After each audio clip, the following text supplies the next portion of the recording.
bigla ang nagkayayaan na kumain sa labas sa mga kasama ko sa trabaho at bigla akong napasama kahit ang sakit na sa mata dahil mataas ang araw. Pagkatapos naman kumain, napadaan ako dito sa Xiaomi store sa SM Aura at natuwa talaga ako dito sa speaker at tinesting ko muna. And this is the Xiaomi Sound Outdoor 30 watts. To go to sleep when I got you next to me.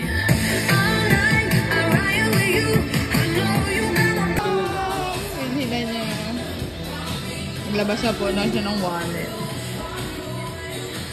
Patay ng card. Pangalagay yung details dito. Obvious naman sa mga ngiti ko na super excited ako. Talagang lumabas yung inner deprived kid ko talaga. Xiaomi.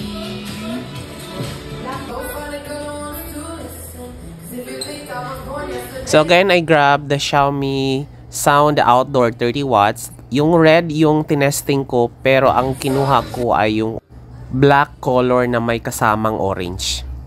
Pwede ka naman bumalik.